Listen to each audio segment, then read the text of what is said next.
Buongiorno e ben ritrovati, puntuali come sempre in diretta, prima edizione, primo appuntamento con l'informazione di Antenna 3. Anche oggi vi portiamo a conoscere le principali notizie dalla nostra regione, la cronaca e poi spazio per diversi approfondimenti. Parleremo di disabilità, parleremo anche di turismo e di turismo sanitario. Insomma, tanti temi come sempre sul tavolo. Ringrazio Italo Morao e Tony Esposito in regia e come detto in primo piano c'è la cronaca.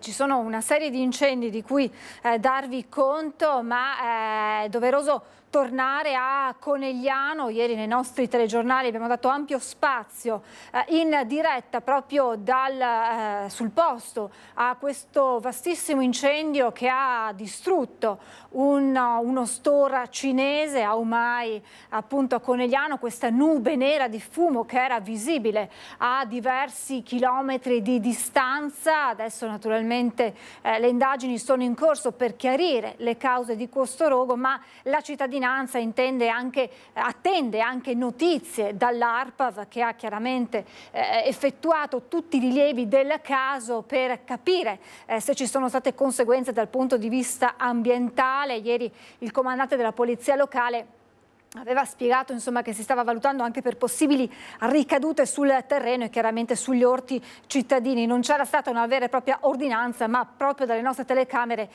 il sindaco Fabio Chiesa aveva lanciato questo appello ai cittadini di tenere le finestre chiuse. L'aria, ce l'aveva raccontato anche Eddie Kaliman, era irrespirabile al punto che era necessario tenere le mascherine. Dovremmo essere in grado di collegarci tra pochissimo proprio con Eddie e Tommaso Migotta dal posto, ma vi raccontiamo di un altro incendio che è scoppiato questa notte intorno alle 23 a Bardolino, in via Dante Alighieri, dove i vigili del fuoco sono stati impegnati per spegnere l'incendio. Fortunatamente non c'è stato nessun danno. Incendio che ha interessato il cantiere della scuola dell'infanzia e nido comunale De Gianfilippi, appunto a Bardolino. Sono in corso tutti gli accertamenti del caso per chiarire le cause. Fortunatamente nessuno è rimasto ferito. Allora vedo Eddie in collegamento. Oggi è stato possibile avvicinarsi all'ingresso dello store. Ieri chiaramente era inavvicinabile per gli stessi vigili del fuoco, giusto Eddie? Era stato impossibile probabilmente fino a questa mattina poter entrare all'interno. Buongiorno Eddie Kaliman. Francesca, buongiorno ai telespettatori, hai detto bene, infatti ci sono dei vigili del fuoco che forse Tommaso riesce a inquadrare in questo momento, che sono proprio appena entrati per le perizie sul stato di agibilità dello stabile che per il momento non è considerato a rischio, motivo per cui ci siamo potuti avvicinare ovviamente con l'autorizzazione dei vigili del fuoco in sicurezza. Io sono tra l'altro, Francesca, in compagnia del sindaco Chies e del direttore e vice dirigente dei Vigili del Fuoco di Treviso, Massimo Fratti. Io parto da lei, Fratti. Insomma, operazioni di spegnimento. Ieri sera eravamo qui, un fuoco e un fumo altissimo, delle fiamme che ancora non si capisce da dove siano partite. Il vostro intervento è stato importante, squadre giunte da mezzo Veneto. Sì, il nostro intervento ha visto operare in contemporanea 35 unità dei vigili, appunto, che hanno operato dalle 4 del pomeriggio fino alle 8 di sera praticamente. Ha visto tra l'altro l'impiego di 4 autopompe serbatoio, di 4 autobotti, carro aria appunto per bombole aria, tutto personale che ha operato con autoprotettore, una lotta antincendio che necessariamente è dovuto venire dall'esterno, anche perché entrare all'interno, a parte non vi erano giustificati motivi, ma era notevolmente rischioso per via dei prodotti della combustione presente e del calore presente, e l'intervento è terminato, diciamo che con l'obiettivo raggiunto, che è stato quello di salvaguardare i locali al piano interrato e i locali al piano superiore, che hanno subito danneggiamenti da fumo e da incendio veramente limitati, anche grazie ai sistemi di prevenzione incendi installati, e comunque sia soprattutto grazie all'opera dei Vigili del Fuoco. Quante ore di lavoro? Quante ore di lavoro? Questo si fa presto a fare i conti, dalle 16 alle 20 sono 4 ore per 35 persone, ecco questo è diciamo l'impiego orario dei Vigili del Fuoco. Dopodiché nella nottata è stato comunque mantenuto un presidio da parte di 5 unità che ovviamente hanno verificato che non vi fossero focolai nascosti e hanno tra l'altro presidiato il locale per evitare che qualcuno potesse accedere negli ambienti. Nessun rischio di crollo, motivo per cui possiamo stare qui in questo momento. Esattamente, le strutture non hanno subito ovviamente danni agli elementi di tamponamento, ovvero il più danneggiato è il solaio che dimostra uno sfondellamento dei materiali di tamponamento, che però le strutture portanti in realtà non appaiono così danneggiate, non sono manifestamente danneggiate, tanto che i locali al piano superiore possono, fra virgolette, ritenersi agibili per le normali operazioni di svuotamento o comunque del personale che ha la necessità di prelevare le proprie cose. E Francesca, al piano superiore ci sarebbe infatti un'attività che si occupa di stoccaggio del materiale, insomma di deposito di materiale dei box per i cittadini o qualsiasi persona ne avesse bisogno, un'attività nuova, appena aperta. Noi ieri sera con Tommaso Migotto abbiamo sentito il responsabile che vi farei sentire. Io sono arrivato per primo, purtroppo abbiamo chiamato i vigili del fuoco, le autoambulanze e tutto, di modo che non ci sia nessuno che si è fatto male. Purtroppo l'incendio è grande e quindi sono arrivati da Conegliano, da Pordenone e stanno ancora cercando di sistemare le cose. Insomma, lei come si è accorto delle fiamme? Ci siamo accorti, ho avuto un cliente che mi ha chiamato che era andato via subito prima di me e ha visto dalla parte delle casse che c'era questo incendio che arrivava. Da là in poi vedranno i pompieri, vedranno le indagini, quindi non ne sappiamo niente ancora. Insomma, che effetto fa poi aver passato una giornata così? Impegnativa. Era una creatura e quindi un po' impegnativa. Insomma, questa è la testimonianza del direttore commerciale dell'attività. Fratti, lei ci diceva adesso sono in corso i rilievi, in che cosa consistono? Sì, personale del nucleo di polizia giudiziaria e personale tecnico appunto sta effettuando diverse tipologie di rilievo. Prima di tutto rilievo dal punto di vista tecnico-strutturale per capire l'agibilità, l'accessibilità anche per interventi che sono nell'immediato, nel pomeriggio, che possono richiedere far entrare personale oppure recuperare cose o anche solo documenti di identità presenti negli uffici. Quindi un rilievo tecnico volto a verificare la stabilità dei locali e poi avremo anche un rilievo invece da parte del personale della polizia giudiziaria per stabilire le cause dell'incendio, per stabilire eventuali punti di innesco e la modalità di propagazione dell'incendio, anche se questo non è comunque semplice perché l'incendio ha coinvolto veramente tutto il volume del locale, quindi un incendio generalizzato che maschera in maniera abbastanza notevole quello che potrebbe essere il punto di innesco dell'incendio. Proprio l'innesco dell'incendio è stato ripreso da tantissimi video di passanti, le strade limitrofe, la trafficata Pontebana. Siamo infatti in uno snodo importante per la città di Conegliano, proprio nella prima periferia della città. È stato bloccato per ore, è stata riaperta nella nottata via Manin qui accanto e come vedete adesso il traffico è scorrevole e appunto si può ancora circolare. Io appunto per raccontare anche i primi momenti di ieri, quando insomma sono scoppiate le fiamme, divampato questo importante incendio, io e Tommaso abbiamo raccolto ieri le prime testimonianze di alcuni proprietari di attività limitrofe che vi farei ascoltare.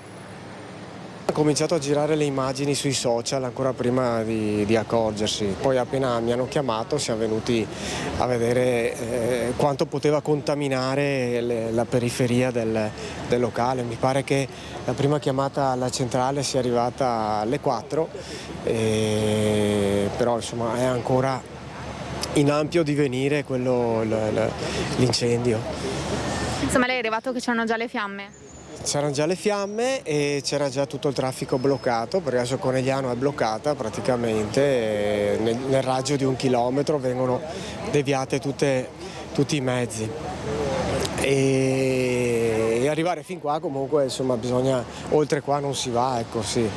Sicuramente è una cosa che andrà avanti sicuramente per qualche ora ancora, con tutto il materiale plastico che c'è all'interno, non è una cosa salutare. Sono entrati dei clienti che erano stati andati nel negozio ormai mentre aspettavano che io aprissi, sono entrati e mi dicevano che erano scoppiate delle fiamme all'interno del negozio e niente, abbiamo aspettato e abbiamo visto che è divulgato tanto. Ho visto solo le fiamme o ho sentito anche un botto? Fiamme e anche botti contemporaneamente. Ovviamente all'interno ci sono bombole, lacche, vernici eccetera, quindi ci aspettavamo questo insomma. Quali sono le sensazioni, che cosa sta provando anche in questo momento? Sensazioni, ha fatto un po' di paura la cosa, sinceramente. Adesso aspetto di andare a casa perché sto odore qua non è che sia il massimo. E insomma abbiamo sentito le testimonianze dei titolari delle attività qui in zona, ci hanno tutti raccontato e l'abbiamo sentito anche noi ieri, vi abbiamo dato testimonianza di questo forte odore che veniva sprigionato appunto dall'incendio. Con me c'è infatti il sindaco perché l'ARPAV ieri sera, mentre noi stavamo andando via, erano circa le 20:30, ha cominciato i rilievi della qualità dell'aria. Cosa ci può dire, sindaco? Sono arrivati questa mattina il responso delle analisi, sono analisi che ci confortano, nel senso che non ci sono problemi per la salute dei cittadini. Certo, invito tutti comunque per il momento a tenere ancora un po' le finestre chiuse, perché l'odore acre che c'era ieri è vero che si è dissolto, ma insomma se abbiamo un altro po' di preoccupazione sicuramente la cosa non è negativa. Volevo ringraziare davvero i vigili del fuoco perché, come detto prima, erano tanti, ma veramente oltre 50 dispiegati in 35 massimo nello stesso momento. È stato bello vederli perché ci rendiamo anche conto di qual è la forza del nostro territorio e i valori di questi uomini. Grazie a loro, grazie alla protezione civile che ha portato acqua e quant'altro, che sono sempre cose assolutamente necessarie, grazie anche alla polizia locale, perché bloccare e deviare il traffico su una strada come la Ponte Bano non è assolutamente facile, per cui il lavoro di tutti ha fatto in modo che questo evento tragico per la città fosse comunque un evento contenuto.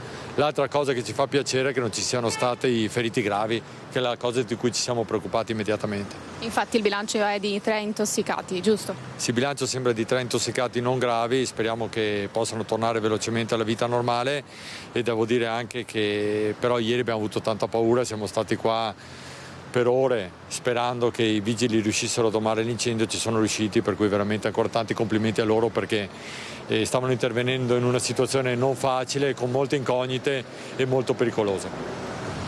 E da Conegliano questo è quanto, Francesca. Se non hai domande da studio io ti restituirei la linea. Grazie a Edi insieme a Tommaso Migot, grazie al sindaco e grazie al direttore dei Vigili del Fuoco. Questo importante aggiornamento su questo vasto incendio a Conegliano, anche con le voci di chi ha assistito alle fiamme che hanno distrutto lo stabile. Altro incendio questa mattina intorno alle 9:30, un principio di incendio ai danni di un furgone adibito al trasporto di olio in uscita al casello di Martellago Scorzè sul passante di Mestre in direzione Milano. Il conducente è riuscito a fermare il mezzo prima che le fiamme divampassero avvolgendo il carico, che però il mezzo è fuoriuscito dalla carreggiata, costringendo il personale di Concessioni Autostradali Venete a chiudere lo svincolo in uscita. Sul posto, oltre agli ausiliari della viabilità di CAV, hanno operato i vigili del fuoco e la polizia stradale. Veicoli fermi in uscita alla stazione di Martellago Scorzè fino alle 10, completate le operazioni di spegnimento e bonifica. Il traffico è tornato regolare, nessun problema invece sul passante di Mestre. E continuiamo con la cronaca, andiamo a Conselve nel Padovano, dove si terranno i funerali della sedicenne Arianna Cuccato, morta in un incidente stradale 2 settimane fa. Venerdì sarà una grande festa per Arianna Cuccato. Questa la volontà dei genitori per l'ultimo saluto alla 16enne morta in un incidente lo scorso 28 luglio, tornando dal mare in macchina con 4 amici. Sarà lutto cittadino, come annunciato dal sindaco di Conselve, Umberto Perilli, qualche giorno fa è confermato da un'ordinanza. Le esequie si terranno nel Duomo cittadino alle 16:30. Giovedì, intanto, alle 19:30 è previsto, sempre in Duomo, la preghiera del Rosario. È arrivato il nulla osta che permette di fissare la data del funerale. La data scelta non è casuale. Sabato 10, infatti, la ragazza avrebbe compiuto 17 anni. Da qui la volontà dei genitori di ricordarla e festeggiarla. Tutta la comunità di Conselve si stringe attorno alla famiglia, tanto che sono stati predisposti maxi schermi e la chiusura delle strade vicino al Duomo di San Lorenzo. È stata predisposta anche una diretta streaming su YouTube per chi fosse impossibilitato a raggiungere Conselve. Arianna lascia mamma Alessia e papà Andrea, che hanno voluto ricordare la generosità e l'impegno per gli altri di Arianna con una raccolta fondi per la missione in Kenya dei padri canossiani di Conselve, missione che la ragazza avrebbe voluto visitare per portare il suo contributo. E ci sono stati altri funerali che sono stati celebrati questa mattina, i funerali a Campalto di Linda Zennaro. 1 migliaio di persone hanno voluto essere presenti per darle l'ultimo saluto. La 21enne morta annegata al Lido di Venezia il giorno del Redentore. Una festa l'ha strappata via, così ha detto dall'altare Don Massimo Cadamuro, parroco della comunità che ha celebrato l'omelia. Dentro in chiesa, come sul sagrato, gli amici hanno voluto salutarla con un collage di foto stampate e tanti messaggi scritti sullo striscione colorato e pieno di disegni e glitter. Per lei sulla bara bianca fiori bianche color lilla e poi palloncini celesti e quelli bianchi volati in cielo, così come è stato per Linda. Ognuno dei palloncini portava inciso infatti il suo nome. Lacrime e abbracci anche per la famiglia, con il papà Roberto, la mamma Rossella e il fratello Alvise, che hanno accompagnato il feretro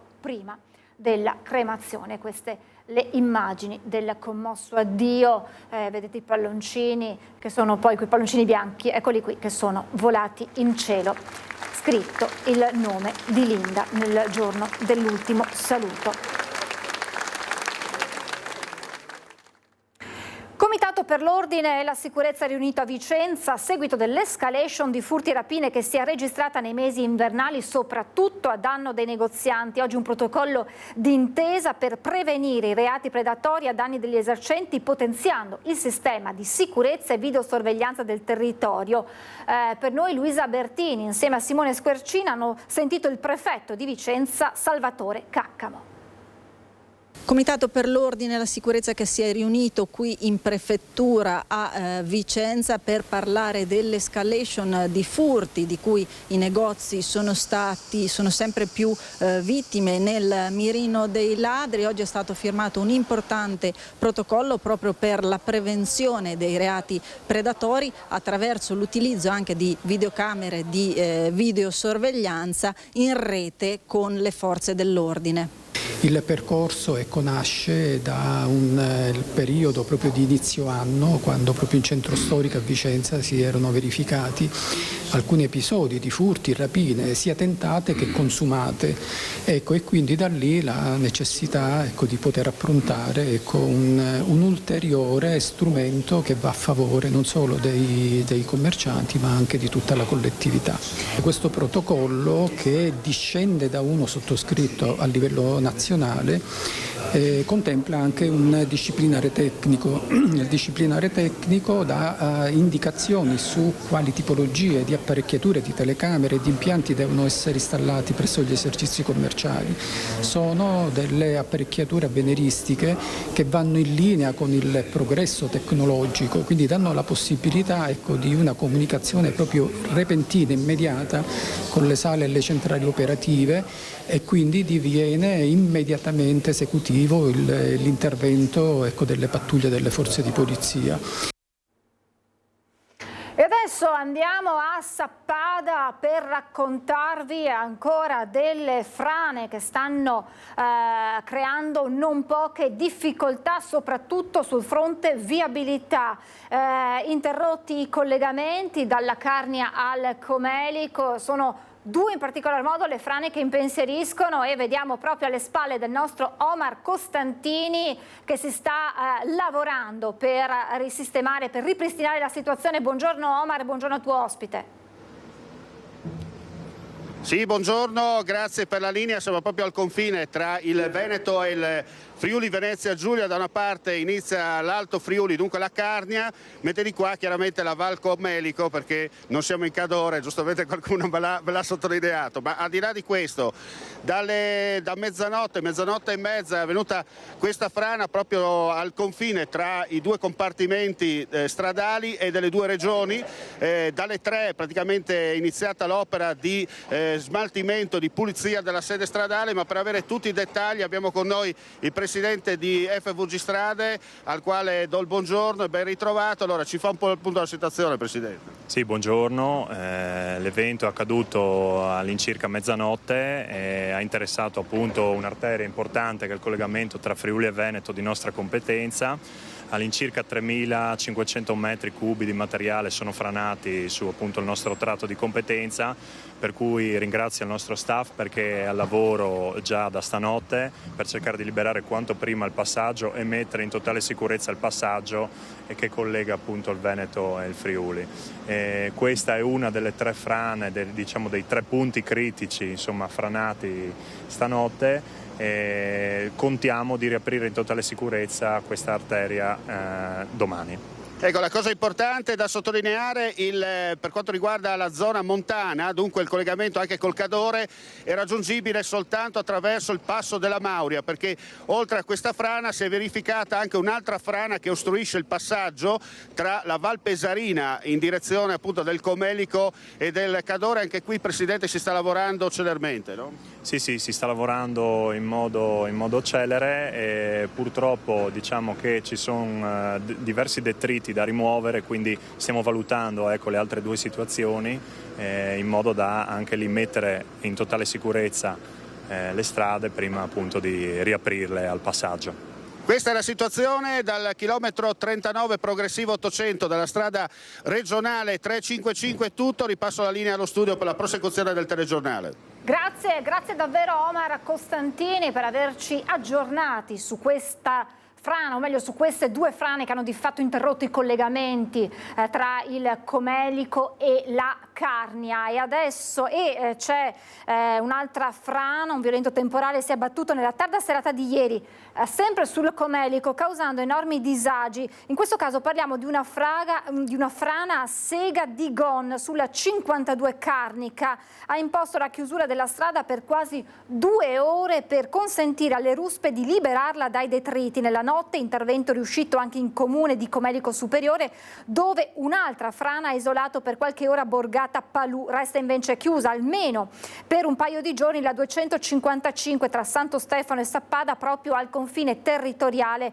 tra Veneto e Friuli Venezia Giulia, per una frana che ha invaso la strada e poi ha concluso la sua corsa nell'orido dell'Acquatona. Chiusa la panoramica del Comelico tra Costa e Costa di Soio nei comuni di San Nicolò e Santo Stefano di Cadore. Vigili del fuoco, ANAS e Veneto Strade al lavoro per tutta la notte insieme ai volontari. E purtroppo l'allerta temporali non è ancora rientrata. In serata è atteso il passaggio di una nuova perturbazione che potrebbe causare nubifragi nella parte alta della provincia. E dunque situazione che continua ad essere monitorata. E adesso vedo in collegamento Monica Smiderle, non so se sia già pronta per raccontarci quello che è accaduto a Cartigliano con un atto vandalico che ha preso di mira il cimitero. Chiaramente c'è sdegno in paese mentre è caccia ai responsabili. Buongiorno Monica e buongiorno al sindaco. Buongiorno a tutti Buongiorno Francesca, buongiorno a tutti i nostri telespettatori. Siamo a Cartigliano con il sindaco Germano Racchella. Alle nostre spalle c'è il cimitero che purtroppo è stato oggetto di un raid vandalico compiuto in pieno giorno, perché le prime foto sono arrivate al sindaco ieri pomeriggio intorno alle 2. Dunque, sindaco, che cosa è successo?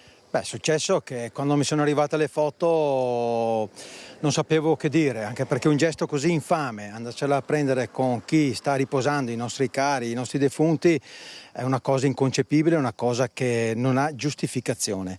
Dunque non riusciamo a capire il perché, è la prima volta che succede, mi auguro sia anche l'ultima, ma soprattutto mi auguro che questi animali a due zampe, e mi scuso con gli animali perché li sto offendendo, capiscono quello che hanno combinato. Non lo trovo giusto, non lo trovo sensato, non ho veramente parole per definire il gesto che hanno compiuto. Vasi rovesciati, oggetti sacri sparsi un po' ovunque, insomma una scena da condannare, un gesto che non è possibile giustificare, e in paese c'è davvero grandissima indignazione. Sì, tutti i cittadini sono indignati per quanto è successo, ma comunque è un problema che soprattutto dopo la pandemia Covid sta emergendo. Questo modo per fare goliardia nel distruggere la cosa pubblica, e qua a tutto il territorio ci dobbiamo mettere assieme con tutti anche i miei colleghi sindaci e capire tutti assieme il da farsi, perché molti questa mattina mi dicevano dobbiamo installare le telecamere all'interno del cimitero. Se un'amministrazione arriva ad installare le telecamere all'interno del cimitero siamo veramente alla frutta. Almeno un posto sacro come il cimitero o certi luoghi sacri lasciateli stare, non serve prendersela con chi non si può difendere. Senta, qualcuno mi raccontava che ci sono stati altri atti vandalici, non ai danni del cimitero, ma compiuti in paese. Sì, li abbiamo vissuti anche noi. Ad esempio un mese fa ci hanno distrutto tutte le staccionate lungo il fiume Brenta, o piuttosto ci troviamo rifiuti ammassati di bicchieri di birra, cartoni di pizza e quant'altro nel parco di Villa Morosini Cappello. Qui manca proprio il senso civico, il senso dell'educazione. Io me la prendo con i ragazzi, ma vorrei fare un appello anche ai genitori dei ragazzi: aiutateci a rendere persone civili i nostri giovani ragazzi. Senta, voi sicuramente state monitorando questo fenomeno, quello che sta succedendo? Sì, lo stiamo monitorando assieme alle forze dell'ordine. Non nascondo che abbiamo già più di una volta trovato i responsabili di certi atti vandalici. Abbiamo logicamente fatto pagare le conseguenze, ma dobbiamo andare oltre.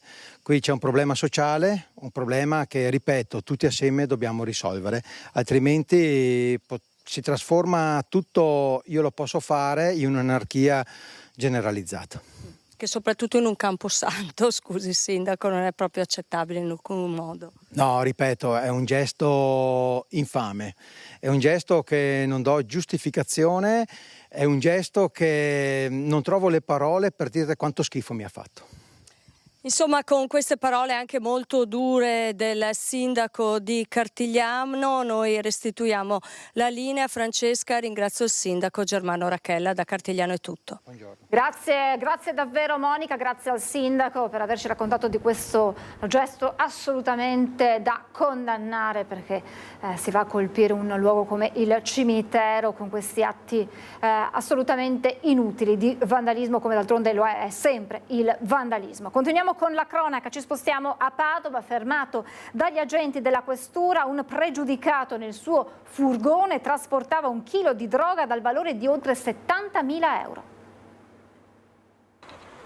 1 chilo di droga sequestrata dalla polizia di Padova, più di 1.200 dosi di cocaina e chetamina tolte dal mercato illegale, che avrebbero fruttato oltre 70.000 euro. La squadra mobile della questura ha arrestato un pregiudicato con svariate condanne per reati inerenti allo spaccio di droga. L'uomo è stato fermato dai poliziotti alla guida di un furgone nelle vicinanze del casello autostradale di Padova Sud, dove l'hanno visto litigare con una donna, rivelatasi poi la fidanzata. Dopo un primo tentativo di fuggire, l'uomo accostato e vedendo la polizia si è portato la mano in fronte come segno di disperazione. Gli agenti hanno quindi controllato il mezzo trovando numerosi stivali di gomma, bottigliette d'acqua, borse e sacchetti di plastica, oltre ad una confezione solo all'apparenza contenente delle comuni proteine vegane, di quelle solitamente utilizzate per stimolare la crescita muscolare. Non convinti della natura della sostanza contenuta nella confezione, non solo per le circostanze del caso, ma anche perché stranamente mantenuta sotto vuoto, oltre che dal colore particolarmente bianco e dall'aspetto cristallino, i poliziotti della squadra mobile hanno chiesto un rapido accertamento ai colleghi della polizia scientifica. L'esito non è stato affatto scontato: oltre 1 chilo di sostanza mista fra cocaina e chetamina. L'uomo è stato quindi arrestato e portato alla casa circondariale di Padova. Il giudice per le indagini preliminari, su richiesta della Procura di Padova, ha già convalidato l'arresto e disposto la permanenza in carcere. E maxi controlli della Guardia di Finanza di Vicenza nel territorio berico. In 2 mesi sono stati messi in campo 330 equipaggi che nei vari servizi hanno portato a sequestrare oltre 11 kg di droga tra cocaina, hashish, marijuana, crack. 24 gli interventi in materia di lavoro, con la scoperta di una trentina di operai in nero, con multe per 100.000 euro a carico di 17 imprenditori. E ancora sono stati 220 controlli operati a contrasto dell'abusivismo commerciale segnalati alla centrale operativa della Guardia di Finanza, con 55 irregolarità riscontrate. In questo ambito, in particolar modo nei mercatini del centro di Asiago, sono stati sequestrati decine di orologi con logo contraffatto di prestigiosi marchi. In più sono stati rinvenuti nel bagagliaio di un'auto circa 200 pezzi di abbigliamento riportanti marchi contraffatti riconducibili a varie aziende della moda di lusso. E restiamo a Vicenza con quanto accaduto, una discussione per il posizionamento dei sacchetti delle immondizie tra condomini si trasforma in una vera e propria rissa. È stato necessario l'intervento della polizia locale per calmare gli animi.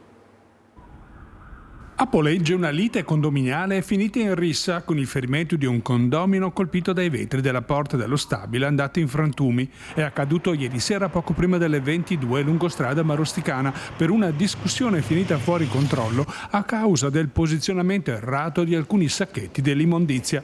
Il confronto è infatti avvenuto nei pressi del raccoglitore, dove inizialmente uno dei condomini era stato redarguito dai vicini. Ne è nata una discussione accesa che ha richiamato i familiari ed altre persone, ma è degenerata finendo a calci, pugni e anche morsi. Per riportare la calma è stato necessario l'intervento degli agenti delle volanti allertati per la lite in strada. Nessuno dei soggetti coinvolti ha fatto ricorso a cure mediche. Le parti sono state informate delle facoltà di legge. Parliamo di turismo, di vacanze. La metà dei padovani non è ancora partita per le ferie, lo rivela uno studio di Confesercenti che stima una spesa di 500 euro a testa per le vacanze brevi e 1.000 euro per quelle più lunghe. Ci racconta tutto Francesco Ratà insieme a Federico Cibotto. Buongiorno ad entrambi e buongiorno naturalmente al vostro ospite. Buongiorno Francesca, buongiorno a tutti i nostri telespettatori. Sì, parliamo di ferie. Agosto è il mese d'elezione per le ferie di veneti, italiani, padovani. È stato stilato un sondaggio da parte di Confesercenti, qui con me c'è Nicola Rossi che di Confesercenti Veneto Centrale è il presidente nonché vicepresidente di Confesercenti Veneto.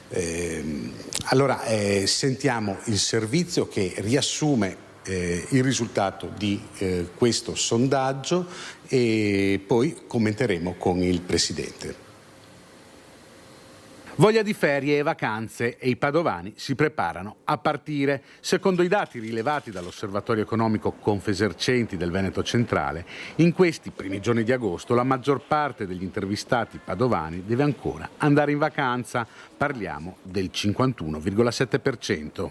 Agosto rimane il mese preferito, con il 53,1% degli intervistati che sceglie il mare. L'Italia è la meta preferita, in particolare il centro-nord, con il 42,9%. Il 28,6% ha scelto il Veneto, mentre il restante ha optato per sud e isole.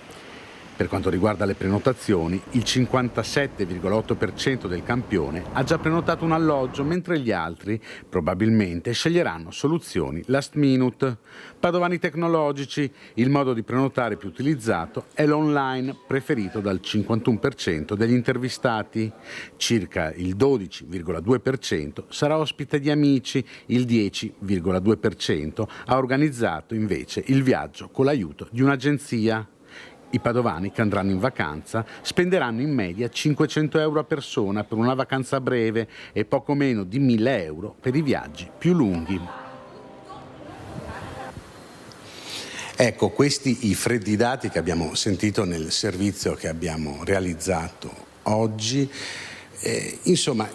Non sono ancora, i padovani non sono ancora partiti per le ferie, solo il 50% partirà e partirà probabilmente per delle ferie più brevi.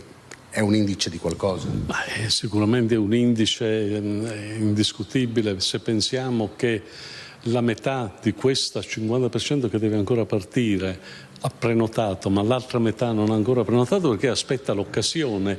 Cosa vuol dire? Vuol dire che effettivamente cominciamo a vedere dei segni di, non dico sofferenza, ma comunque di una riduzione delle capacità di disponibilità economica. E se poi pensiamo anche al periodo strano che stiamo vivendo, pensiamo Covid, post-Covid, crisi energetica, incremento dei costi energetici, inflazione, provvedimenti conseguenti della BCE che ha portato a innalzati i tassi bancari e i mutui che sono aumentati. Insomma, pensiamo a tutta una serie di piccole, se vogliamo, difficoltà, ma tanto piccole proprio non sono, e i risultati sono, poi ci si mette anche il clima, un clima strano. Se pensiamo che le città d'arte hanno una visibilità una visitazione in questo momento intorno al 16%, complice obiettivamente un caldo torrido importante che abbiamo avuto finora. Ecco, parlando di città d'arte, la nostra Padova ne è un fulgido esempio. Anche qua i dati parlano di un buon afflusso di turisti, ma non il pienone. Ma certo, abbiamo una presenza straniera molto importante e questo diciamo che è un dato rilevante perché gli stranieri stanno compensando molto bene magari quella riduzione che c'è stata a livello di mercato italiano. L'acquisto, la spesa, tanto per dare un dato italiano, sarà padovano in particolare, di 500 euro per una vacanza breve e di neanche 1.000 euro per una vacanza più lunga. Questo ti lascia capire tante cose. Ora non voglio fare i paragoni con la Sardegna famosa, servizio che abbiamo visto tutti, dei 400 euro al giorno per ombrellone, lettino, eccetera, dove i costi sono oggettivamente elevati, però anche in una normalità come quella delle nostre spiagge, dove indubbiamente i costi sono diversi, però insomma è un momento un po' difficile per tutti e comunque la voglia di vacanza c'è. Non è casuale che poi alla fine noi riusciremo ad avere, probabilmente non dico il 100% perché insomma non è un dato, però la stragrande maggioranza di padovani che va in ferie. Ecco, anche questi prezzi molto alti di lettini, stabilimenti balneari, può essere legato al fatto di ricercare una clientela diversa da quella italiana? Ma sicuramente può essere questo, la ricerca di una clientela diversa. Io dico, i nostri indubbiamente sono con dei prezzi umani dove si può ancora villeggiare e diciamo che sono metodi diversi, sistemi diversi. Da noi la vacanza è una vacanza da vivere oggettivamente, con tutti i servizi poi che vengono dati dal noleggio delle biciclette al car sharing, insomma a tutta una serie di assistenza fra virgolette utile al turista. Ecco, un'ultima domanda che è slegata dal turismo ma legata all'economia della nostra regione.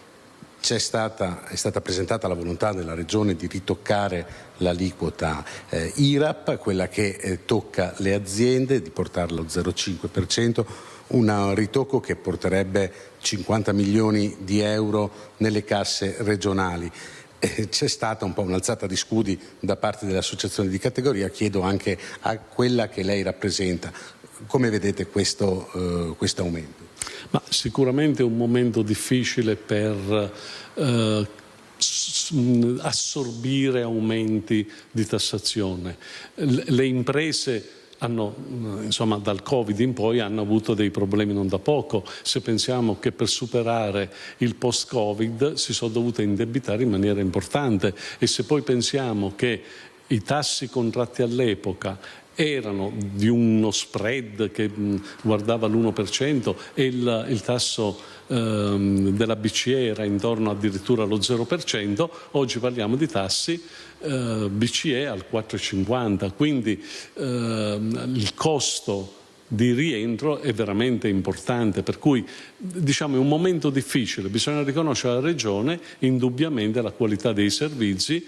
Purtroppo i servizi di qualità hanno anche un costo, purtroppo, e quindi si comprende perfettamente la finalità, si comprendono perfettamente, però è un momento veramente difficile per l'impresa, per le nostre imprese. Ecco, tutto molto chiaro. Francesca, non so se ci sono domande da studio, ma ringraziando Nicola Rossi e ringraziando Federico Cibotto che ci assistiva dalla parte tecnica, ti restituisco la linea. Grazie a Francesco Rattai, grazie a Nicola Rossi e grazie naturalmente anche a Federico Cibotto per il supporto tecnico. Noi ci fermiamo per la pubblicità tra poco.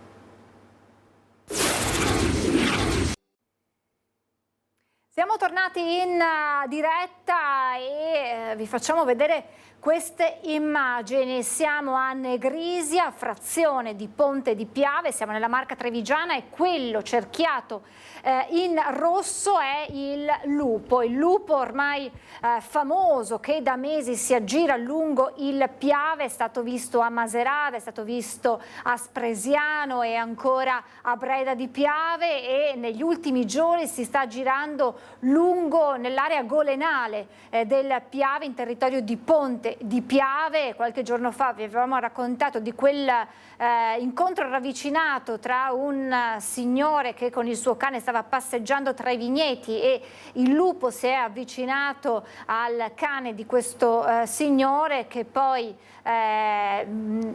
per proteggere un altro cagnolino di piccola taglia che stava sopraggiungendo ha proprio liberato il suo pastore australiano perché distraesse il lupo in modo che non potesse attaccare il cagnolino di una ragazza. Insomma, si sta dando la caccia a questo esemplare, si tratterebbe di un giovane lupo, lo abbiamo visto in vecchie immagini, anche un po' zoppicante, molto magro.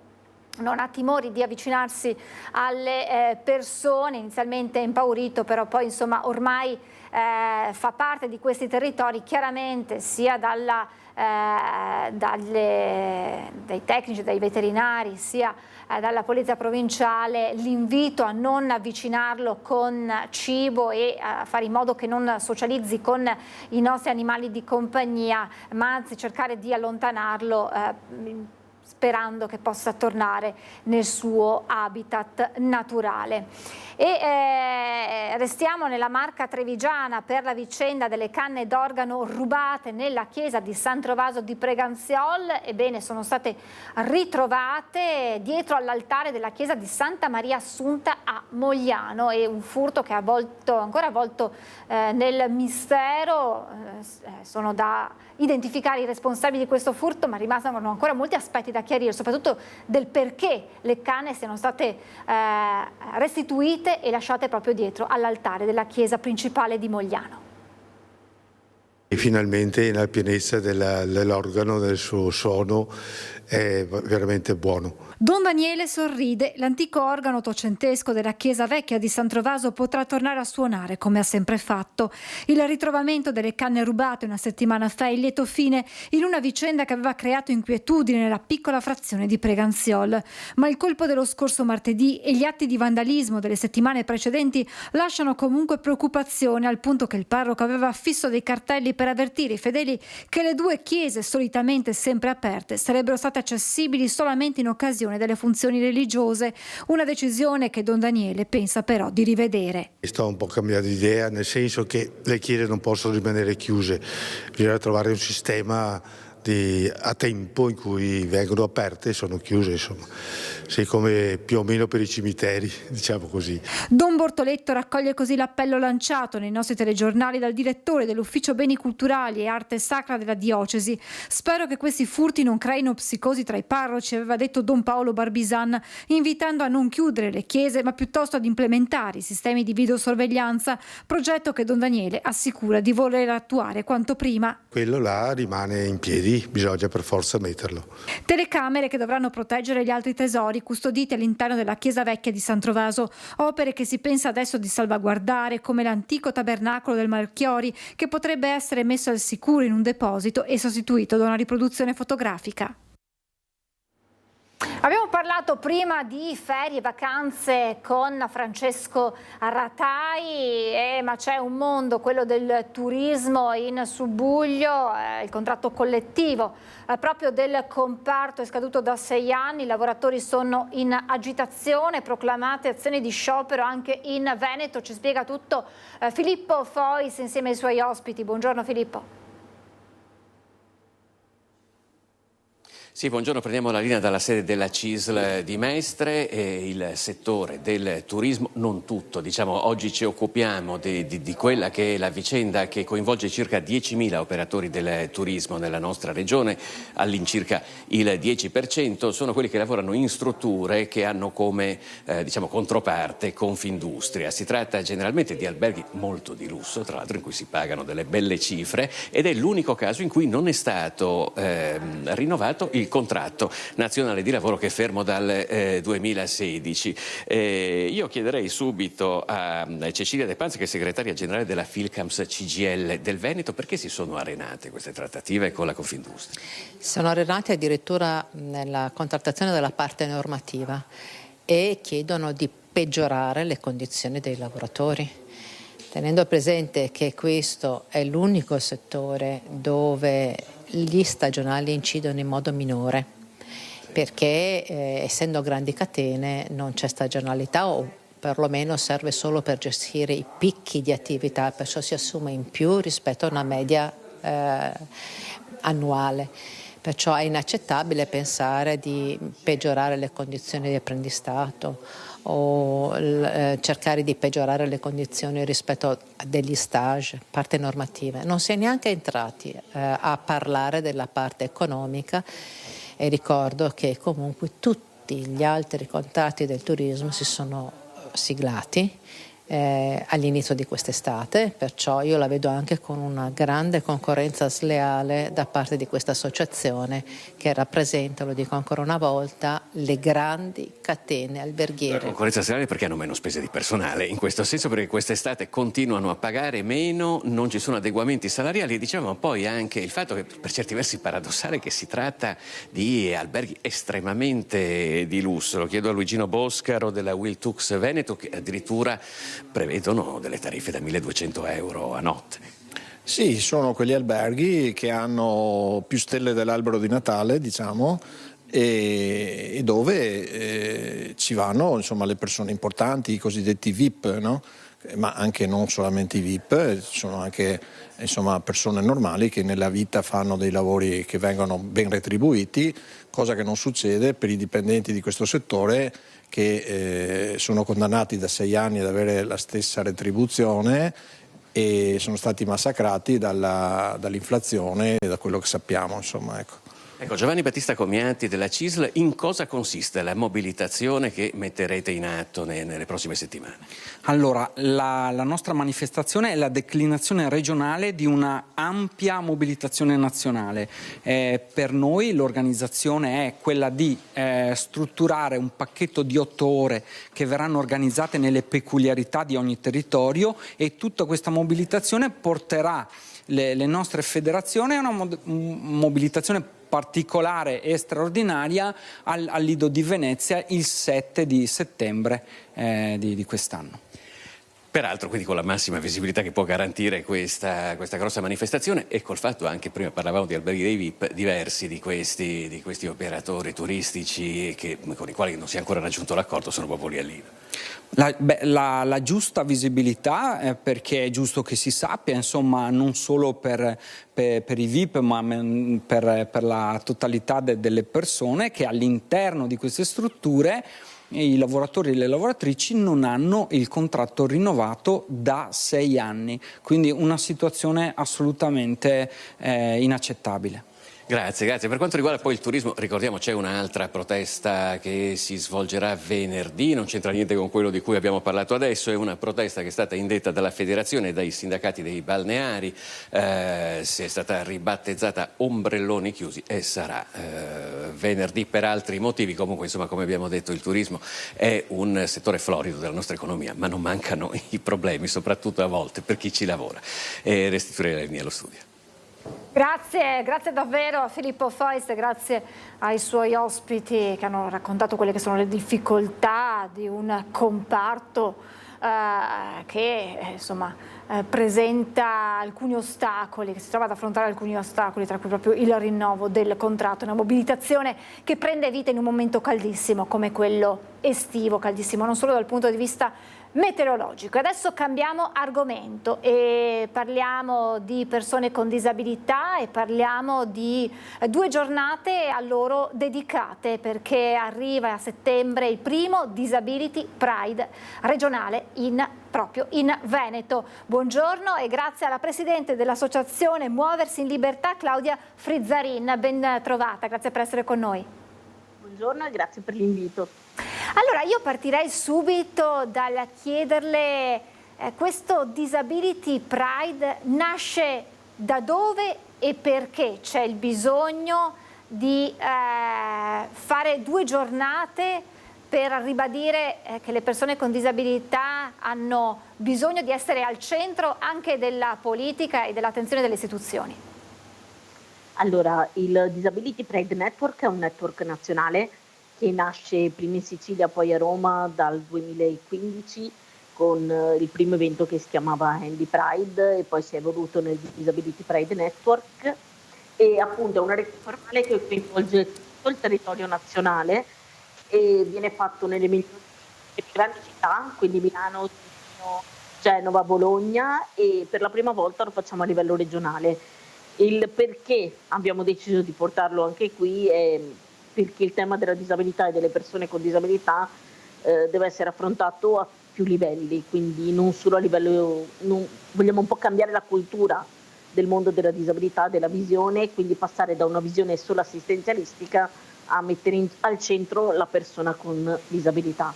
Infatti il tema fondamentale di queste 2 giornate è l'autodeterminazione e i progetti di vita che riguardano trasversalmente tutte le tipologie di disabilità che ci sono. Sono tantissime, non sono solo quelle fisiche o sensoriali, ma ci sono anche disabilità invisibili e quindi è giusto parlarne, perché è giusto mettere al centro la persona e non la disabilità. E poi credo che sia giusto che la persona con disabilità, indipendentemente da ciò che ha, sia parte attiva della società, e quindi lo dimostriamo facendo vedere che siamo in grado di fare cose e quindi dimostrare che esistiamo e di farci vedere, e non quindi essere parte attiva e integrante e non essere inclusa, ma far già parte della società. La 24? Sì, l'evento è su giornate e il sabato e convegni su vari temi, progetto di vita, indipendente, fine vita, diritto allo studio, turismo accessibile, quindi tutte le tematiche che ci riguardano da vicino, mentre la domenica facciamo il classico, l'evento classico di ogni Pride, cioè la parata, e poi facciamo in Piazza delle Erbe delle esibizioni di sport da provare, quindi sono invitati tutti i cittadini, non solo cittadini che hanno al loro interno nucleo familiare persone con disabilità, ma tutti, a provare sport, a provare percorsi da bendati, turismo, cioè nel senso il percorsi di accessibilità, mostra d'arte, sarà una giornata molto molto ricca. Ecco, Claudia, prima lei diceva non vogliamo che ci sia inclusività, cioè noi vogliamo essere parte della società, perché nel 2024 non è ancora così? No, non ancora, nel senso, a mio avviso, nel senso, finché parliamo di inclusione vuol dire che parliamo di qualcosa che è escluso. Se noi invece facciamo un ragionamento più ampio, non parliamo più di inclusione, ma parliamo di inserimento, di integrazione, insomma, già di presenza. La dobbiamo già dare, tra virgolette, per scontato il fatto che non tutte le persone siano uguali. In che cosa voi non fate parte della società? In che cosa non vi sentite parte della società? Dove nella vostra quotidianità non vi sentite integrati nella società di oggi? Beh, ancora adesso se bisogna sempre fare delle prenotazioni extra, mi viene in mente sul turismo accessibile, che è uno degli ultimi argomenti che abbiamo trattato, bisogna sempre chiamare gli hotel per capire che cos'è l'accessibilità, che cosa intendono loro per strutture accessibili, perché per esempio è un tema che è talmente ampio che è diverso per ognuno di noi, oppure per i protetti di vita indipendente o per gli ausili. Insomma, ci sono un sacco di tematiche che ancora dobbiamo avvicinare e rendere più smart. Senza considerare le barriere architettoniche di cui si parla tanto, ma per le quali si fa ancora troppo poco per abbatterle. Sì, quello le diamo un po' per scontato, nel senso che per avere una società che ci preveda deve essere totalmente accessibile, anche perché va bene chi ha una carrozzina, vanno bene un po' tutti, anche coloro che camminano. Ecco, prima abbiamo visto delle immagini che hanno rappresentato un evento che un po' è stata la data zero, una preparazione al Disability Pride, possiamo chiamarla così, dove abbiamo visto anche rappresentanti delle istituzioni, vice sindaco, sindaci in carrozzella oppure cittadini bendati per mettersi nei vostri panni.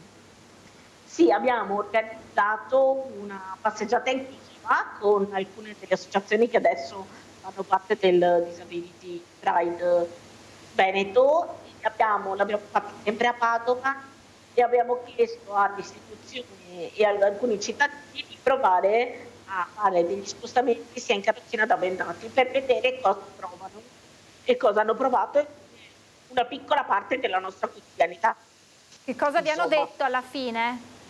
E in realtà è andata molto molto bene, sono stati entusiasti e si sono resi conto di alcune difficoltà che sono state raggiunte nel piccolo.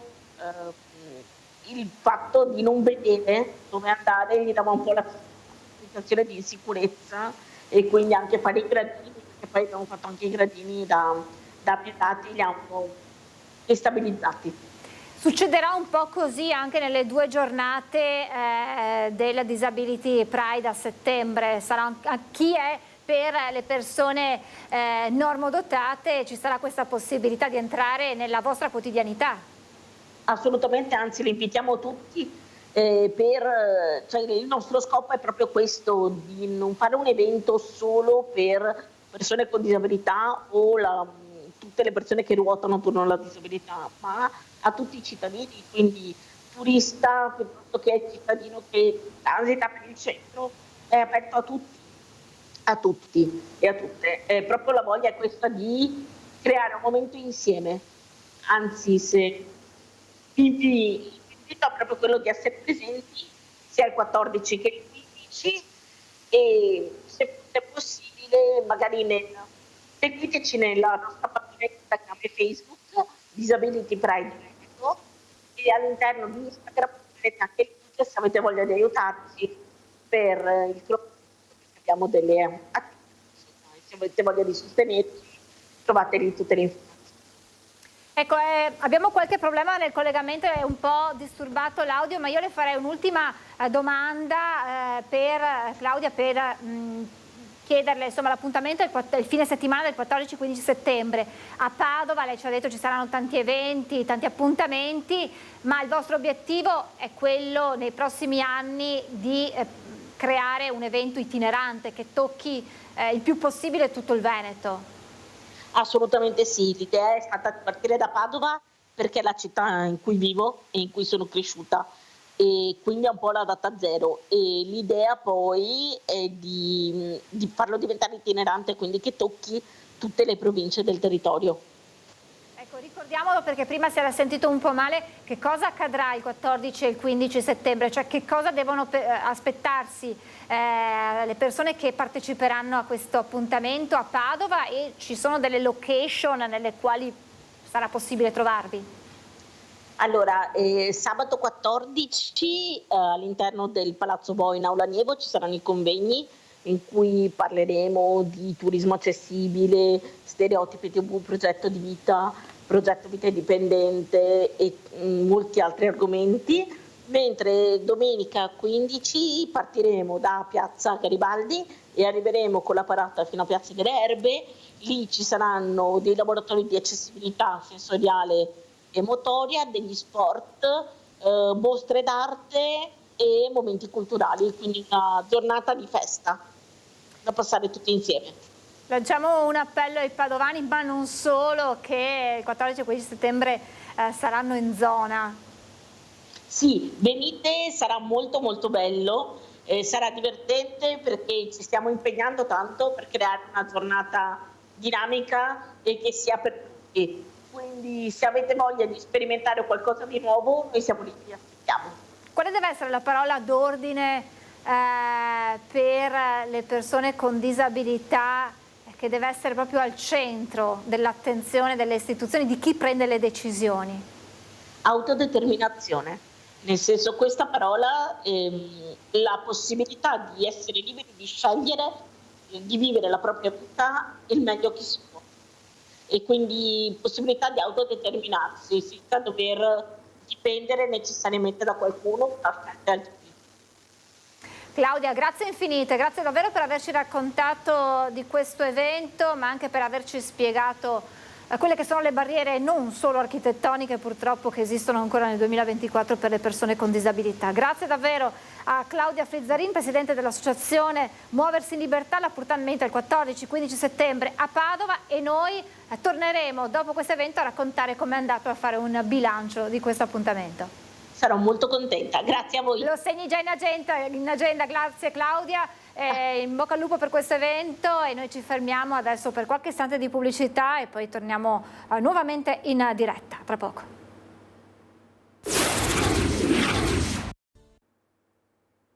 Rieccoci in diretta, torniamo a parlare dell'applicazione dell'addizionale IRAP. A Palazzo Balbi ieri la Giunta regionale ha presentato la proposta, già molto criticata, contenuta nel prossimo bilancio, che coinvolgerà 184.000 imprese venete, specificando che gli aumentati costi della pedemontana non c'entrano.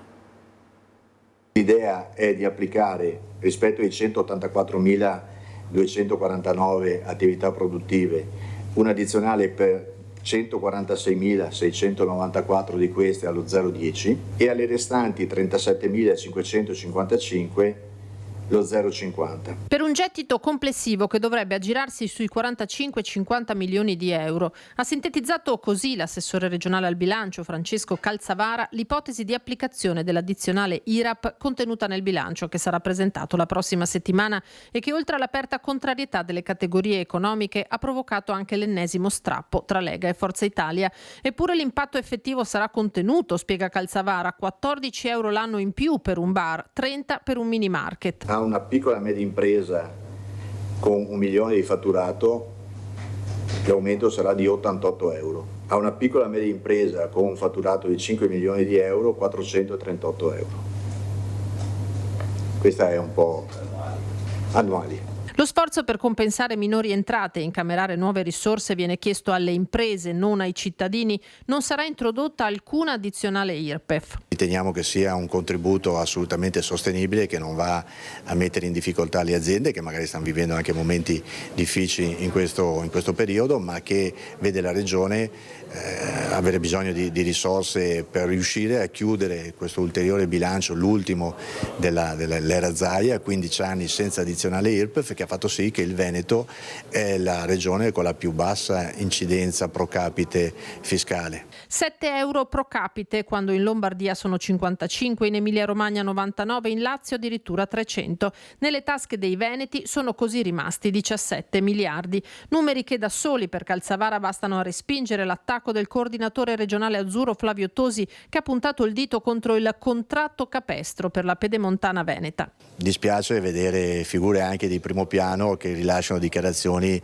che sinceramente non sono coerenti con il loro percorso di amministratore, visto cosa hanno fatto nel Comune di Verona in termini di addizionali. In questa contabilità la pedemontana non c'entra. Costerà qualcosa in più, almeno per i primi anni, rispetto al piano economico finanziario presentato. Non sono cifre disastrose. Per riequilibrarle le strategie sono altre, non solo le attese di un maggiore utilizzo futuro dell'infrastruttura, ma soprattutto l'inserimento in una holding con le autostrade.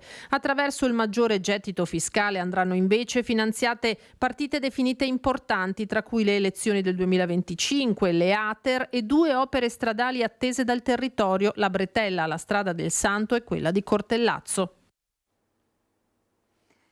E intervengono, reagiscono tutto il mondo economico veneto. Andava ritoccata l'IRPEF eppure da parecchio tempo, è quello appunto che dicono le categorie economiche, nonostante le spiegazioni dell'assessore Calzavara.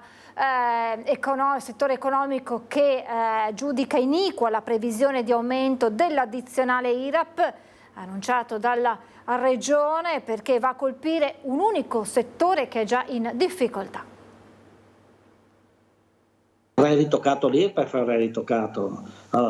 Facciamo tutti un po' di sacrificio, però ne beneficiamo tutti, ne beneficiamo. Io so che dà fastidio a tutti, però perché sempre il mondo dell'impresa, appunto. Le spiegazioni dell'amministrazione regionale non bastano e neppure gli esempi pratici dell'esiguità degli importi previsti. L'aumento dell'IRAP a carico di 182.000 attività produttive venete scontenta il mondo economico, che si sente già spremuto e vive un Ferragosto tutt'altro che tranquillo. Dopo che alla vigilia dell'illustrazione del provvedimento Confindustria Veneto aveva tagliato corto affermando che a Palazzo Balbi hanno un bel coraggio ad alzare le tasse, e il presidente di Casartigiani Veneto Franco Storera aveva annunciato siamo pronti a fare muro, è l'ex numero 1 di Unioncamere Mario Pozza, presidente della Camera di Commercio di Treviso Belluno, a giudicare iniquo l'aumento delle tasse al solo settore produttivo. Ogni tassa che si mette ovviamente dà fastidio, è che però per equità andare ancora sulle imprese non è a mio avviso corretto. Bisognerebbe andare su tutta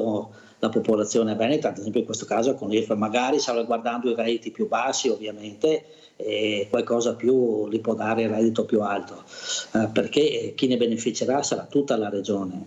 Già le imprese sono tassate, e un'ulteriore tassa anche se si parla di pochi euro, però ovviamente dà sempre fastidio una tassa in più. Rincara la dose il presidente di Confcommercio Veneto Patrizio Bertin, che parla di blitz ferragostano e sottolinea come il provvedimento, che riguarderebbe solo alcuni codici Ateco, andasse preventivamente discusso e concordato con le categorie. Noi pensiamo che se l'addizionale IRAP deve essere aumentata, aggiunge, sia soltanto una tantum. Secondo Pozza il problema è più generale, l'addizionale IRPEF andava ritoccato da tempo, dice. Bisogna che ci siano risorse per poter rilanciare l'economia. E queste insomma le reazioni a quanto deciso ieri in giunta regionale, ma ora torniamo a parlare di turismo, perché insomma c'è tutto un aspetto legato all'assistenza sanitaria che in estate chiaramente cambia volto e si adegua alla massa di turisti che arrivano nelle nostre località. Ne parliamo insieme al dottor Mauro Filippi, direttore generale dell'USL 4 Veneto Orientale. Buongiorno direttore, grazie per essere con noi. Buongiorno a voi, buongiorno a tutti. Allora, lo ricordiamo per i nostri telespettatori, per quei pochi che non lo sanno, che l'ULSS 4 fa riferimento a tutto quello che è il nostro litorale, quindi Bibione, Caorle, Raclea, Jesolo, Cavallino, le principali località di mare che in questo periodo vengono prese d'assalto e dai veneti, ma anche e soprattutto dai turisti. Significa, dati del 2023, 23 milioni di presenze turistiche. Questo, per quanto riguarda le vostre strutture sanitarie, cosa significa, direttore? Chiaramente far fronte ad una assistenza ben più elevata rispetto a quella che solitamente nel corso dell'anno dovete affrontare. Assolutamente. Intanto i dati di quest'anno, almeno per quanto riguarda l'attività nostra sanitaria, confermano la linea dell'anno precedente, quindi dati in netta crescita rispetto agli anni del Covid, addirittura superiori al 2019, il pre-Covid. Per noi significano mediamente oltre 27.000 accessi nell'area dell'emergenza urgenza, punti di primo intervento e pronti soccorsi, circa 1.300 ricoveri per turisti nei nostri ospedali, perché poi ricordiamoci che anche gli ospedali dell'entroterra vengono potenziati per garantire l'attività assistenziale ai turisti e anche agli operatori del comparto turistico, in modo tale che i servizi ai residenti non vengano mai messi in discussione. E poi migliaia di trattamenti dialitici per i pazienti cronici che vengono da noi in ferie a Bibione e Jesolo, e ovviamente anche una serie di attività innovative che abbiamo introdotto in questi anni, a partire ad esempio dai Rescue Day, questi eventi che facciamo in tutto il litorale, con il patrocinio ovviamente della regione, dove abbiamo l'esperienza di quelli che sono i comportamenti sicuri da adottare per una vacanza, per prevenire gli incidenti stradali, per prevenire gli incidenti conseguenti ai tuffi dai pontili, per evitare l'abuso di sostanze quando ci si mette alla guida, per una corretta esposizione al sole. Ecco, ricordo che la Regione Veneto ha appena lanciato, proprio alcune settimane fa, alcune campagne di promozione e prevenzione che riguardano appunto il contrasto agli incidenti stradali, dove noi stiamo portando in questi eventi serali i video realizzati dall'azienda e anche dalla Regione, e anche la protezione verso il sole rispetto al rischio melanomi. Quindi sono dati importanti per tutta l'azienda, ma che insomma a questi riusciamo a far fronte grazie a un'organizzazione che ormai è studiata e calibrata da diversi anni, e grazie anche all'apporto che ci danno i comuni interessati, le associazioni di categoria molto attenti all'attività che garantiamo nel litorale e anche molto disponibili, nonché poi le forze dell'ordine e le varie associazioni presenti lungo tutto il litorale.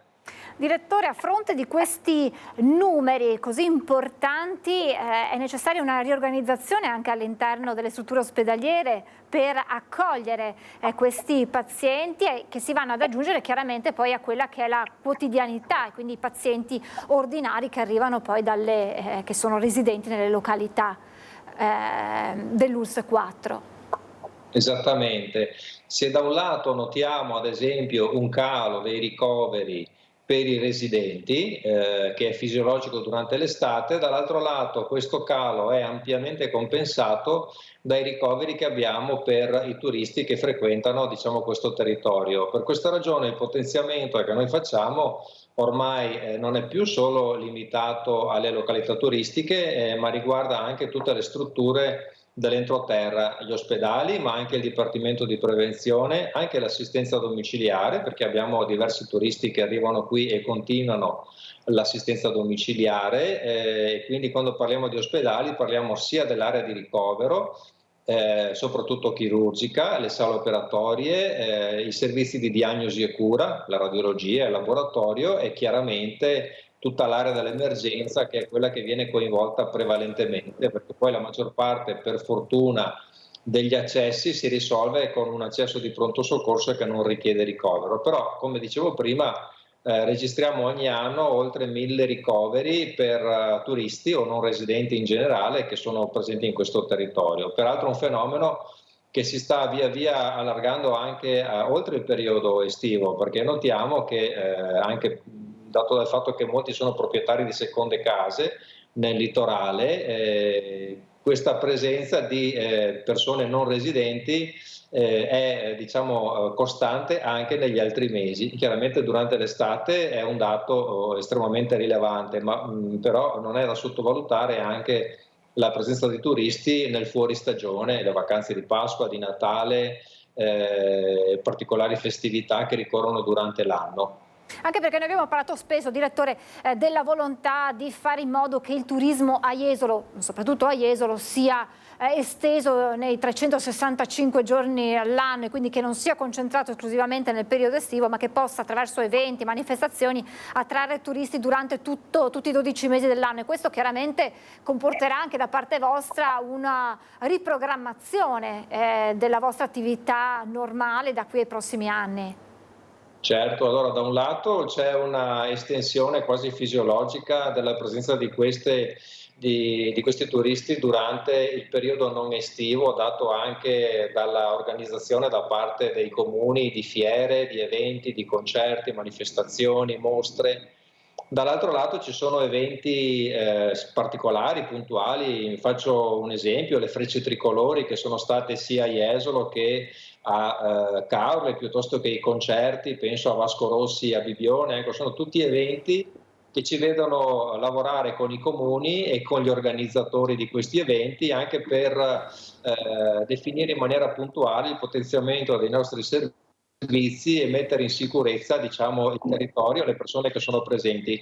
Eventi sui quali puntualmente poi il prefetto organizza per tempo con noi, con i comuni, con le forze dell'ordine, le varie attività che devono essere messe in campo per garantire non solo la vacanza in senso ampio, sicura, ma anche la presenza per eventi magari che hanno una durata molto limitata nel tempo e che però vedono decine di migliaia di persone presenti, giovani e meno giovani. Direttore, la domanda è insomma d'obbligo, perché parliamo spesso di carenza di personale durante l'anno in situazione di normalità, carenza sia tra i medici che gli infermieri che gli operatori sociosanitari. Mi viene da chiederle se il personale è sufficiente per far fronte a questo carico di pazienti che arrivano in particolar modo nel periodo estivo. La carenza per alcune professionalità è un dato di fatto, insomma, e quindi siamo tutti consapevoli di questo. Durante il periodo estivo abbiamo bisogno di più risorse rispetto a quelle che abbiamo durante il periodo invernale, per questo facciamo ricorso a contratti a termine, a liberi professionisti, coinvolgiamo anche il privato accreditato per alcuni settori, però abbiamo anche i nostri professionisti che in attività aggiuntiva, quindi al di fuori dell'attività istituzionale ordinaria, vengono coinvolti per questa attività. Abbiamo anche alcuni profili che sono particolari, penso ad esempio alle interpreti, che assumiamo in maniera specifica, per le quali ad esempio non c'è una particolare difficoltà a reclutare nel mercato del lavoro. Diciamo che ad oggi siamo sempre riusciti, lavorando per tempo, ad avere le risorse che ci servono, risorse però aggiuntive rispetto a quello che ordinariamente abbiamo in azienda. Da questo punto di vista ricordo che la Regione sostiene anche dal punto di vista economico in maniera importante il costo che mettiamo in campo per la stagione estiva, e questo è chiaramente un segnale di attenzione non solo al turismo, perché il turismo, diciamo, ha bisogno di una sanità che funzioni, ma in primis alla sanità, perché se noi riusciamo a garantire una buona sanità per i turisti, siamo anche consapevoli che non sottraiamo nessuna prestazione ai nostri residenti, ai nostri cittadini. Ecco, direttore, lei ci aveva già accennato di questi incontri che vengono fatti con i cittadini, i turisti. Altre novità che vi interessano e vi vedono protagonisti in quest'estate 2024? Abbiamo messo in campo alcune novità importanti. Ad esempio, parto da Bibione: abbiamo attivato un servizio radiologico all'interno del punto di primo intervento che intercetta tutti i traumi minori, evitando che questi poi devono spostarsi all'ospedale di Portogruaro. Quindi da un lato abbiamo evitato l'intasamento della struttura ospedaliera, del pronto soccorso e della radiologia. Dall'altro lato, in tempi brevissimi riusciamo per i traumi minori all'interno del punto di primo intervento a chiudere l'accesso. Su tutte le postazioni del litorale quest'anno abbiamo allargato un progetto che era partito l'anno scorso con i medici di medicina generale che gestiscono in alcune fasce orarie a maggior carico i codici bianchi, i codici minori, quindi anche qui un ringraziamento a questo gruppo professionale. E poi ancora, ad esempio, abbiamo attivato a Jesolo, l'anno scorso in via sperimentale in ospedale, quest'anno in via definitiva, un percorso dedicato sempre per i traumi minori con personale ortopedico e personale di assistenza per la sala gessi che possono trattare direttamente in ospedale lesioni o fratture piccole che possono essere gestite velocemente, evitando anche in questo caso che il paziente si debba recare negli ospedali, diciamo, di riferimento di San Donà o di Portogruaro. Poi quest'anno abbiamo riattivato ovviamente anche un importante, diciamo, obiettivo che abbiamo noi, che è quello della spiaggia di Nemo, una spiaggia per disabili che ha aperto tra l'altro con degli inserimenti lavorativi, quindi persone disabili che lavorano per e all'interno della spiaggia di Nemo, e un punto di accoglienza dedicato con personale qualificato per gli utenti che hanno bisogno di assistenza.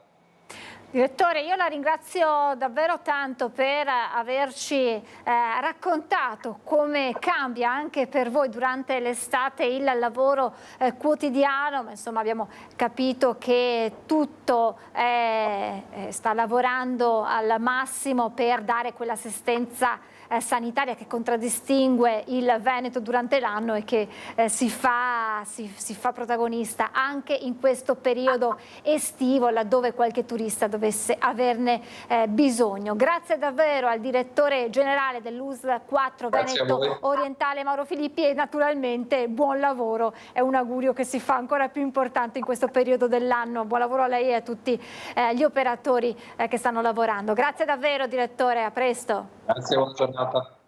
E questo insomma è un altro punto di vista sul mondo del turismo, il punto di vista degli operatori sanitari che offrono assistenza ai cittadini veneti, ma chiaramente anche ai turisti che arrivano nelle nostre località per le vacanze. E adesso parliamo delle Olimpiadi di Parigi, che stanno portando grandi soddisfazioni ai nostri atleti, e grande soddisfazione che arriva anche dal tennis italiano, un momento d'oro testimoniato anche dal boom di iscritti nei circoli, e il movimento trevigiano con i suoi 1800 tesserati è il secondo in Veneto solo dopo Verona. Sai, vincere una medaglia olimpica è qualcosa che ti resterà per sempre. I tornei di tennis, quando li affronti, giochi sempre solo per te stesso, più o meno. Vincere invece qualcosa a livello olimpico, quando rappresenti la nazionale, ha un sapore particolare. Che sia un momento letteralmente d'oro per il tennis italiano lo dicono non solo le medaglie di Parigi e quel numero 1 che porta il nome di Yannick Sinner, ma anche tutto il movimento che c'è dietro e che si riflette nei circoli della provincia, dove appassionati e aspiranti campioni affollano il magico rettangolo in terra battuta. Abbiamo un numero 1 che è un numero 1 in tutto, perché è un esempio per i ragazzi fondamentale di educazione, di rispetto, di tutto, che quello è la cosa che conta. E poi infatti vediamo dietro cosa succede. Non parliamo di quello femminile, perché l'esplosione di Jasmine è incredibile. Tra le altre cose l'allenatore di Jasmine, poi Renzo Fullan, è nato qui dentro, si allenava qui, è un grande amico. All'Eurosport in Treviso, storico club cittadino che ha più di 100 anni, da quest'anno insegna anche la trevigiana Maria Elena Camerin, ex tennista professionista che fu anche numero 33 del mondo. Sì, un boom di molte persone che vengono a provare questo sport, ma bambini, ma anche molti adulti che si avvicinano, un sacco di lezioni private, si riparte col tennis e quindi questo crea un gran movimento, si parla di tennis in campo, fuori, e anche nei ristoranti, nei bar, all'esterno delle strutture di tennis finalmente si può parlare di questo bellissimo sport. Dagli anni d'oro della Coppa Davis di Panatta e Bertolucci siamo passati ad un movimento che oggi conta più continuità e a Treviso i numeri sono straordinari. Qui comunque abbiamo una scuola molto importante, perché qua parliamo tra i 250 e i 280 bambini, ci sono 22-24 squadre che giocano, ci sono dei progetti molto ambiziosi. Ma perché questo sport piace così tanto? Forse perché dentro ha la vita stessa. Credo che abbia valori fondamentali che uno può anche appunto portarsi dietro nella vita, che è difficile di tutti i giorni. È uno sport individuale, devi uscire dalle difficoltà, ci sono un sacco di emozioni positive, negative, quindi è una grande formazione di vita, lo vedo così. E noi siamo in chiusura, naturalmente l'informazione di Antenna 3 torna puntuale questa sera, come sempre a partire dalle 18:30 con l'edizione regionale dei nostri telegiornali, a seguire tutte le notizie da Venezia e provincia, e poi dalle 19:30 l'informazione si sposta nella Marca trevigiana. Io vi ringrazio per essere stati con noi, ora vi lascio le previsioni del tempo e poi pubblicità, e a seguire il documentario Borgo Italia e poi il film de Amateur. Grazie per essere stati con noi e ancora buon pomeriggio.